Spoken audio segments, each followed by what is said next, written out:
In this video, I will be showing you my top 5 best and easiest roamer support heroes in Dota 2 for beginners. This is an interesting role to play, and probably the most dynamic role out of any other in Dota 2, and by the end of this video, hopefully I've inspired you to give it a go with some of these easier heroes to play in this role. These heroes are typically seen playing as the offlane support, but usually have a lot of freedom to rotate to support other lanes or set up a gank. Now, I don't typically play roamer support, but I do enjoy it as I find it is where you can really muck with and tilt the enemy, which makes winning a whole lot easier. Also, with this video, I've tried not to reuse the heroes from my support or offlane video, as some of them also fit the criteria here. Those ones are Riki, Lion, Shadow Shaman and Witch Doctor. All of those heroes can fulfill this role as well, but I thought this video would be better if there were 5 fresh heroes that you can give a go. Cool. First up, we have Spiritbreaker. Charge! That one line pretty much sums up this hero. Spiritbreaker is the ultimate roaming ganking support hero, as literally all you see him do is charge from one side of the field to the other. Now this is good and all, but hopefully this quick guide and a few tips will help see you charge to victory. We have to kick things off with Charge of Darkness, the main reason why Spiritbreaker is the king of roaming and ganking. This targeted ability sets your sights on an enemy, creep or hero, and moments later sends you hurtling towards them like a bull at the color red. Anyway, this ability is global, meaning you can cast it from wherever you are and you will start the charge. Here I come! This is super handy for setting up ganks, chasing down heroes who are low, or even escaping death yourself by charging some faraway creeps. The main thing to a successful charge is to try to hide yourself when you do it. Don't charge from out in the open where the enemy can see you, as they'll just run away and hide. And also try not to charge across Roshan, as he can and will stun you.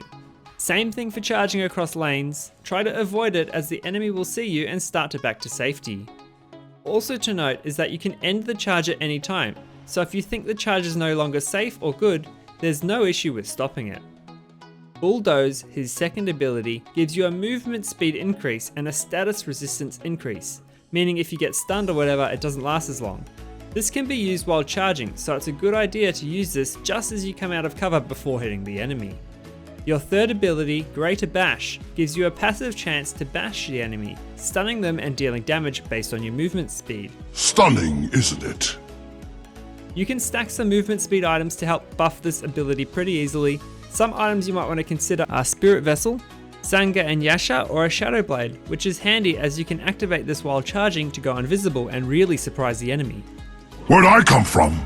Finally, your ultimate, Nether Strike, teleports yourself behind the enemy after a small time channeling, stunning them and knocking them back. This is handy to use just after a charge or a bash to further lock them down and finish them off. Have fun with this guy, he is a lot of it. Number 2 here is Bane.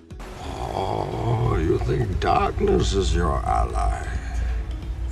Wait, no, not that Bane, this Bane.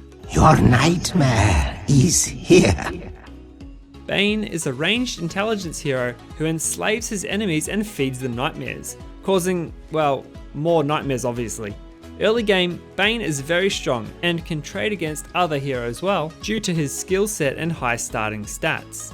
Brain Sap is a targeted ability which deals damage to the target and heals yourself, making it great to use after trading a few blows with an enemy hero. Delicious. Nutritious. Sweet. Enfeeble, your first ability, is sort of like an anti-carry ability. Enfeeble heavily reduces the attack speed of an enemy and also increases the time that stuns, slows or other disables affect them. Now this is very handy when the enemy is trying to siege your base, as you can render one hero's attacks almost useless. Your third ability, Nightmare, is a super useful spell for setting up ganks, as it puts the enemy to sleep for up to 7 seconds. Sweet dreams. During this time, you can attack the sleeping enemy as much as you like, but if your teammates or the enemy tries to attack them, the Nightmare will transfer to them and also refresh the duration. If using this to set up a gank, your teammates can break the sleep by stunning the enemy, as this will not cause them to be slept, or you can cancel it yourself. Also worth noting is that the first second causes you or the enemy to be invulnerable, which can be quite handy in some situations to avoid a stun or a heavy nuke. But this is super clutch and not easy to do, so don't worry about this too much. Finally, your ultimate, Fiend's Grip, is a channeled spell which locks the enemy down for up to 6 seconds, while stealing mana and causing damage every half second. Nightmares, nightmares. This is super powerful if you want to completely disable an enemy while your team finishes them off, and you can even cast this ability through spell immunity, which makes it incredibly powerful. Next up we have Night Stalker. Night Stalker is the king of nighttime, with abilities that really help him to destroy during the night.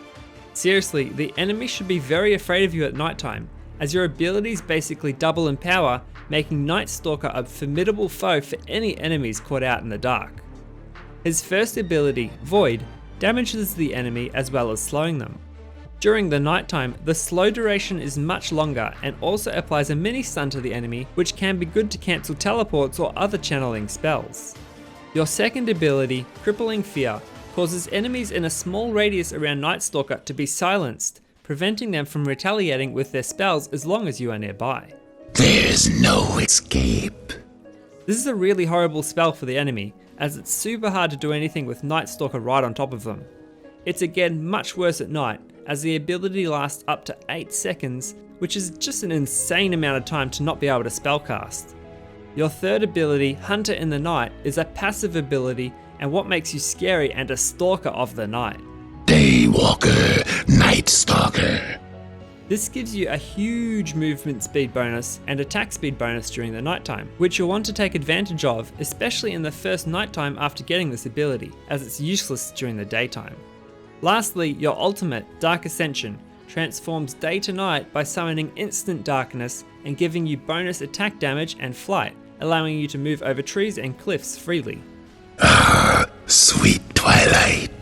The best time to use this is during the daytime, as it reduces the amount of day in the game, but you can also use it at night for bonus attack damage and flight. Night Stalker is a really strong roamer hero, and while he is great for support, he can even transition into more of a semi-carry role if he snowballs enough. Now, I wasn't sure about putting Marana in the top 5 best and easiest because she does actually take a little bit of skill to play. But that being said, when I first started, I found her to be one of the most fun and most rewarding heroes to play, especially when you can land your skill shot arrow. Your priestess has arrived. Anyway, I thought I would put her here as she isn't too hard if you can team up with another friend who has a stun, as they can stun first and then allow you to land a nice arrow and huge stun. Now, this arrow travels in a straight trajectory and stuns the first neutral or enemy creep or hero that it hits. The longer and further the arrow travels, the longer the stun, which is why it is so satisfying when you throw a nice long arrow and land the maximum 5-second stun. Bullseye. This ability also one-shots creeps, so make sure you use this against catapults or other hard camp neutrals. Your first ability, Starstorm, calls down a wave of meteors which really look more like falling stars and damage all nearby enemies in the radius. The closest enemy in a small radius around you will also take a second round of damage, which can be useful when nuking down an enemy during a fight.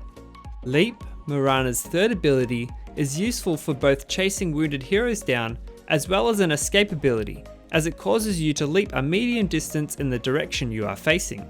Finally, Marana's ultimate is a very powerful team spell, which after a short fade time causes all allied heroes to be turned invisible for quite a reasonable duration. Allies disappear. This is super good for surprising the enemy for a gank or team fight, as well as escaping from enemies if the fan and the poop collide. Anyway, give Marana a go if you think you can land those arrows. And last but not least, The Tusk. Tusk, or Ymir, is a beefy strength hero with some great spells for clutch saves or catching the enemies off guard for a gank. Your first ability, Ice Shards, is used for trapping enemies during a gank or for stopping enemies from catching you. You can target an area to which you throw a snowball, and upon reaching the destination, the snowball explodes and creates a U-shaped trap, which stops enemy units from pathing through. The range on this ability is quite large, so make sure you use it carefully to trap enemies from escaping. Your second ability, Snowball! Snowball! Snowball! Snowball! Snowball! After a short channeling period, during which you can right click nearby allies to suck them into the snowball, you launch forth towards your target and upon hitting them, stun and damage them. This is a great ability for initiation from behind a tree line, but it is also amazing for saving heroes from an incoming stun or other spell, as it makes you invulnerable for the time inside the snowball. Your third ability, Tag Team, is incredibly powerful, especially early game, as it causes nearby enemies to take bonus damage and a heavy movement speed slow. This is great for dishing out some quick damage and getting kills even at level 1 if you have an ally to also attack the enemy. Finally, Walrus Punch, your ultimate ability, is basically a huge on-command crit which stuns and slows enemies, as well as dealing a huge critical strike to the enemy. A lot of people will build a Shadow Blade and then use the ult out of it, as it is a simple way to boost the critical damage and in a lot of cases can one-shot weak support heroes. Also, for some reason there's a bunch of random punchlines for the ultimate, so here is a few for the lols. Falcon Punch. Magnificent Punch. One hell of a punch. Cucumber Punch. Fruit Punch. Double Dragon Punch. Make sure you hit the like button and subscribe if you want more videos like this one. Also, if you have mates that need to get better at Dota, share this video with them too. All of this stuff helps support and grow my channel so I can make more and better videos for you guys. I'm planning to have a special video released in the next few weeks which I'm hoping you guys will find hilarious, so make sure you come back for that one soon. Don't forget to leave me a comment below and tell me which punch is your favourite. Thanks for watching everyone, I'm Blake Unlively and God bless.